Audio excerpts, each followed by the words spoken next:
Assalamualaikum warahmatullahi wabarakatuh. Selamat siang, salam sejahtera bagi kita semua. Semoga semua dalam keadaan sehat walafiat. Pada kesempatan yang baik ini, kami dari kelompok 7 akan membahas materi tentang kajian intertekstual pada novel Hujan Bulan Juni karya Sapardi Djoko Damono dan novel Madrasah Cinta karya Ayunesia. Sebelum kita masuk ke pembahasan, izinkan saya untuk memperkenalkan anggota kelompok terlebih dahulu. Ada saya sendiri, Muhammad Gilang Ramadan, Muhammad Abdul Latif, Rasya Asilah Daulay, Sundoyo, dan Yusril Dafabayu. Baik, berikut poin-poin yang akan kita bahas. Ada yang pertama, intertekstual, yang kedua, tentang novel, yang ketiga, metode, yang keempat, kajian intertekstual kedua novel, yang kelima, persamaan dan perbedaan, dan yang keenam atau yang terakhir adalah simpulan. Selamat menyimak. Intertekstual merupakan sebuah hubungan yang terdapat dalam teks karangan, di mana teks tersebut merupakan hasil transformasi dari teks karangan sebelumnya yang dijadikan referensi. Tujuan dari adanya kajian intertekstual ini adalah membandingkan aspek-aspek tertentu dalam karya sastra yang telah muncul sebelumnya pada karya sastra setelahnya. Melalui perbandingan ini, peneliti mengetahui hubungan yang terjalin antar karya sastra, melihat kekreativitasan penulis, dan menemukan unsur kesejarahan pada setiap karya sastra. Pembaca atau penikmat sastra seringkali tanpa sadar dan secara sadar juga melakukan perbandingan terhadap karya-karya sastra yang ada. Hal ini dikarenakan novel adalah karya sastra yang sangat dekat dengan masyarakat. Selain itu, novel juga merupakan karya sastra yang memungkinkan memiliki perbedaan dan persamaan antara novel yang satu dengan yang lainnya. Oleh karena itu, kajian intertekstual dibuat untuk melengkapi perbedaan dan persamaan dalam karya sastra tersebut. Kajian intertekstual dimaksudkan sebagai kajian terhadap sejumlah teks yang diduga mempunyai hubungan tertentu, seperti hubungan unsur-unsur intrinsik seperti ide, gagasan, peristiwa, plot, penokohan, gaya bahasa, dan lainnya. Di antara teks yang dikaji, Nurgiantoro dan Theo mengatakan bahwa sebuah karya sastra dapat menjadi hipogram bagi sastra lainnya, meski tidak secara eksplisit. Wujud hipogram mungkin berupa penerusan konvensi, sesuatu yang telah bereksistensi, penyimpangan dan pemberontakan konvensi, pemutarbalikan esensi dan amanat teks sebelumnya.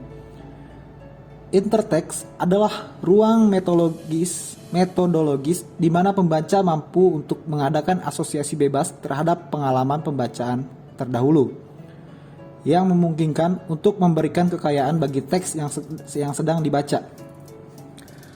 Secara praktis, aktivitas interteks terjadi melalui dua cara, yaitu 1. Membaca dua teks atau lebih secara berdampingan pada saat yang sama, dan yang kedua, hanya membaca sebuah teks tetapi dilatar belakangi oleh teks-teks lain yang sudah pernah dibaca sebelumnya. Baik, selanjutnya tentang novel. Hujan Bulan Juni adalah sebuah novel yang menceritakan Sarwono, lelaki keturunan Jawa Tulen, dengan Pinkan yang sejatinya mempunyai darah Manado dari ayahnya dan darah Jawa yang berasal dari ibunya. Sarwono merupakan dosen antropolog di sebuah universitas. Di sanalah ia bertemu dengan Pinkan, adik sahabatnya sendiri yang bernama Toar. Pinkan juga sebagai dosen muda Jepang di universitas yang sama. Karena sering bertemu, itulah mereka menjadi akrab. Mereka sama-sama tahu bahwa mereka saling mencintai walau menunjukkannya dengan cara berbeda. Cerita cinta mereka penuh dengan liku karena banyak perbedaan dari latar belakang, suku, dan agama. Bahkan orang tua Pinkan selalu menyudutkan Pinkan agar tidak melanjutkan hubungannya dengan Sarwono dan menjodohkan dengan lelaki bernama Katsuo yang juga menyukai Pinkan. Karena Pinkan adalah orang yang pandai, ia dikirim oleh prodinya untuk melanjutkan studi di Jepang. Sarwono merasa gamang, terlebih saat itu mendengar bahwa Katsuo, lelaki Jepang yang pernah dekat dengan Pinkan, akan menjadi dosen di Universitas Kyoto, kampus yang akan dimasuki oleh Pinkan. Di ending, dicerita bahwa keadaan Sarwono tidak baik-baik saja karena sering karena sering merokok dan ada flek di paru-parunya. Ia pun memiliki penyakit paru-paru basah. Dia harus menahan rindu kepada Pinkan sekaligus melawan penyakitnya sendiri. Selanjutnya ada madrasah cinta. Cinta sejati adalah sebuah jalan terang dan bahagia bagi diri kita karena ia menenangkan, mampu menenteramkan, penuh cinta dan kasih sayang. Ia tidak pernah menyakiti apalagi melukai. Ia selalu melindungi dan membimbing kita untuk menuju rahmat ilahi. Cinta penuh keberkahan tumbuh dari sikap yang benar dan tepat. Madrasah cinta ini membimbing kita untuk bersikap yang benar dan tepat dalam mewarnai cinta. Dari uraian memaknai cinta dan mengenal jenis cinta, bangkit karena kekecewaan terhadap cinta, membimbing diri kita ketika jatuh cinta, menunggu jodoh dengan baik, memilih pasangan dengan cermat dan tepat, hingga akhirnya berujung pada kehalalan dan kebaikan. Semoga dengan semua ini kita bisa menemukan cinta sejati kita hingga akhir masa ini. Kita bisa menemukan cinta sejati kelak hingga akhir masa dan bahkan hingga surga kelak. Amin. Buku ini tidak hanya mencerahkan pikiran tetapi juga menyegarkan jiwa, terutama bagi para pemuja cinta agar tidak sesat di jalan. Maka masukan dalam madrasah cinta dapat memancarkan kemurniannya dengan begitu indah, agar cinta tak jadi musibah, agar cinta benar-benar berubah berkah. Selanjutnya ada metode. Metode penelitian yang digunakan dalam penelitian ini adalah metode kualitatif. Metode ini digunakan karena dalam data penelitian ini berupa kutipan kata-kata, frasa, kalimat, dan tidak mengutamakan pada angka-angka. Metode yang digunakan adalah metode deskriptif. Metode deskriptif adalah metode dengan cara menganalisis dan menguraikan data dalam bentuk kata-kata atau kalimat, bukan bentuk angka. Bentuk penelitian ini adalah penelitian kualitatif. Metode kualitatif adalah prosedur penelitian yang menghasilkan data deskriptif berupa kata-kata tertulis atau lisan dari orang-orang dan perilaku yang dapat diamati. Teknik pengumpulan data yang dipilih adalah teknik studi dokumenter, yaitu dilakukan dengan membaca novel atau sumber data penelitian, kemudian mendokumentasikan setiap hal berupa kutipan-kutipan sebagai dalam data penelitian. Alat pengumpulan data yang digunakan adalah para peneliti sendiri. Para peneliti menjadi instrumen atau alat utama yang bertugas sebagai perencana, pelaksana, pengumpulan data, penaksir data, dan pelapor hasil penelitian. Selain para penelitian sendiri, diperlukan juga kartu catatan yang akan membantu dalam mencatat hasil data yang telah dianalisis. Teknik analisis data yang dipilih adalah teknik analisis kualitatif. Hal ini mengacu pada data-data yang bersifat tertulis atau pada tulisan buku angka. Penelitian merupakan analisis dengan membaca kutipan dalam teks novel berulang kali secara tekun dan teliti. Penentukan kutipan yang berkaitan dengan memiliki unsur intelektual, menganalisis data sesuai dengan masalah yang dipilih, dan menarik kesimpulan akhir dari penelitian. Kajian intertekstual dalam novel Hujan Bulan Juni. A. Ia mencintai gadis itu, tetapi tidak mampu berbuat apapun tak terkecuali menulis puisi kalau sedang dalam keadaan puyeng memikirkannya.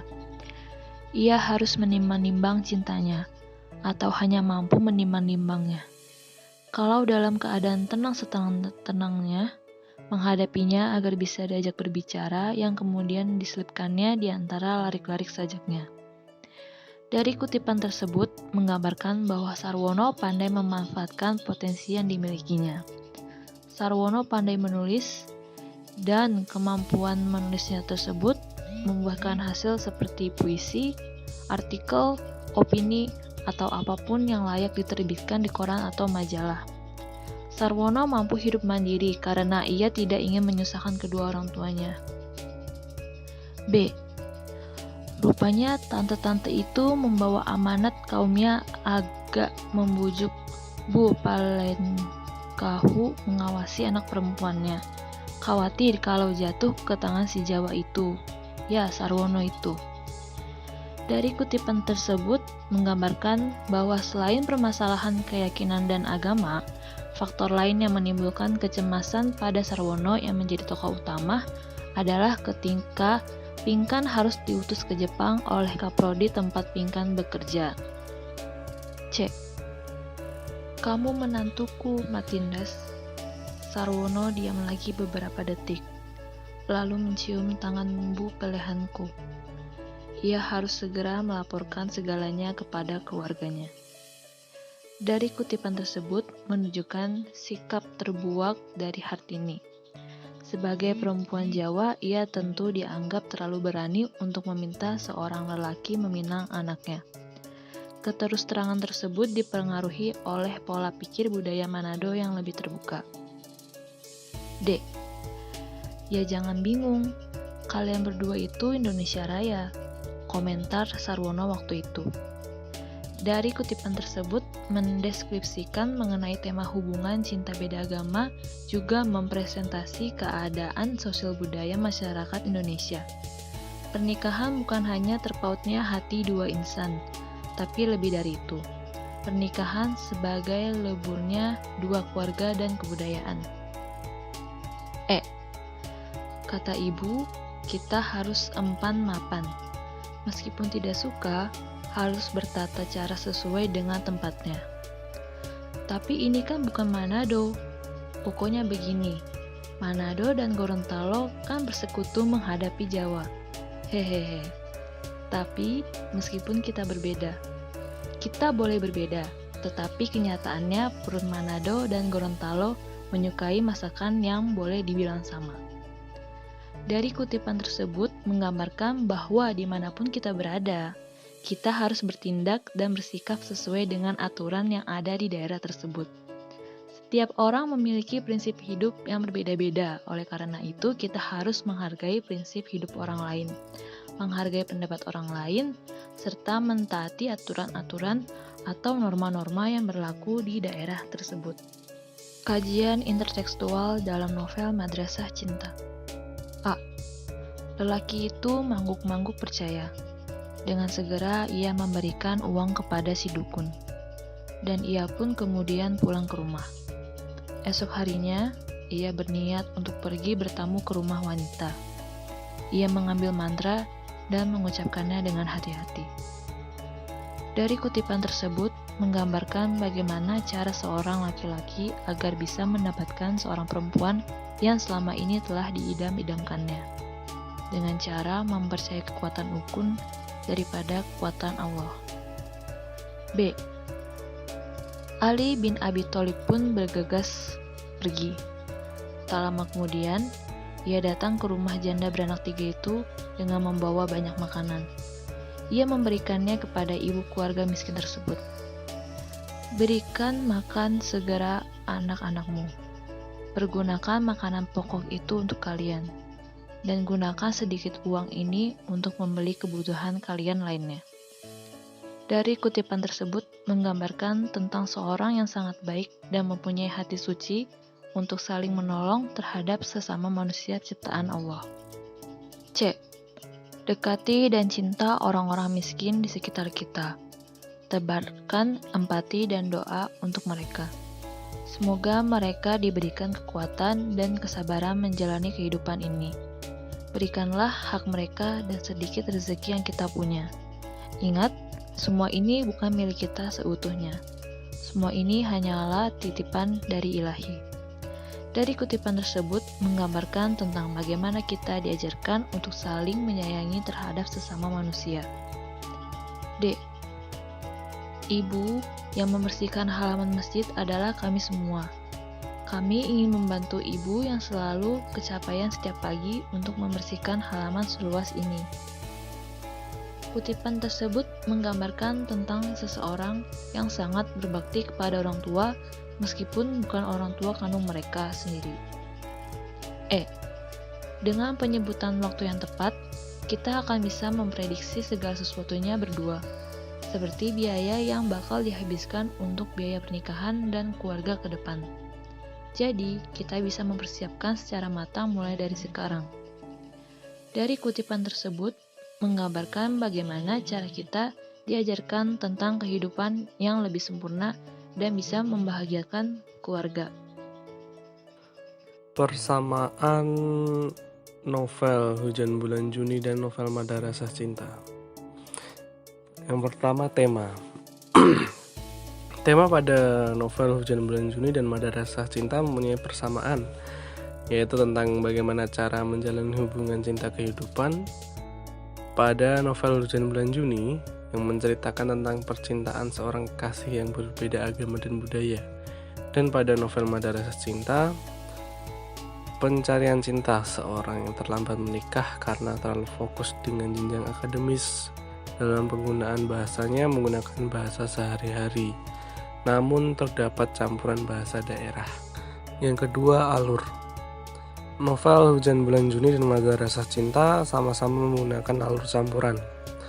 Pada kutipan novel Hujan Bulan Juni yaitu, dianggapnya menggelikan konsep itu. Kali kode kabupaten di tengah-tengah kota. Kok dianggap dihuni masyarakat pinggiran? Katanya kepada atasan waktu pertama kali duduk diajak merancang proyek itu. Menunjukkan alur campuran. Dan pada novel Madrasah Cinta, yaitu dengan cerita yang diawali dengan kunjungan Zahrana ke Cina untuk menerima penghargaan dari universitas ternama. Setelah itu flashback ke kehidupan Zahra ketika asyik mengejar prestasi akademik. Setelah itu alur maju sampai tamat yang menerangkan bahwa novel itu beralur campuran. Yang ketiga, sudut pandang. Novel Hujan Bulan Juni dan Madrasah Cinta sama-sama menggunakan sudut pandang orang ketiga. Pada kedua novel tersebut, penulis sering menggunakan kata ganti dia sebagai tokoh utama. Perbedaan novel Hujan Bulan Juni dan Madrasah Cinta. Perbedaan terdapat pada aspek latar yang ditunjukkan dalam Hujan Bulan Juni lebih kompleks daripada novel Madrasah Cinta, baik dari segi latar tempat, waktu maupun suasana. Amanat yang tergandung dalam Hujan Bulan Juni yaitu adanya toleransi antar umat beragama. Sedangkan dalam novel Madrasah Cinta yaitu hidup harus tertata dengan rapi. Baik teman-teman, kesimpulan dari materi kami tentang kajian intertekstual adalah pada masing-masing analisis karya Sapardi Djoko Damono, yaitu Hujan Bulan Juni menunjukkan adanya hubungan intertekstual dengan karya Ayunesia, Madrasah Cinta. Hubungan intertekstual tersebut tampak jelas pada analisis masalah tema. Keduanya mengangkat tema yang sama, yaitu tentang bagaimana cara menjalani hubungan cinta kehidupan. Pada analisis kedua juga tampak dari alur kedua novel tersebut, yaitu sama-sama menggunakan alur campuran. Analisis ketiga yaitu pada sudut pandang. Sudut pandang yang digunakan oleh kedua novel tersebut adalah sudut pandang orang ketiga. Lalu ada perbedaan yaitu pada aspek latar yang ditunjukkan dalam novel Hujan Bulan Juni lebih kompleks daripada novel Madrasah Cinta, baik dari segi latar tempat, waktu, maupun suasana. Sekian presentasi dari kelompok kami. Terima kasih atas partisipasinya. Jika ada salah-salah kata, mohon dimaklumi. Kurang lebihnya mohon maaf. Wassalamualaikum warahmatullahi wabarakatuh.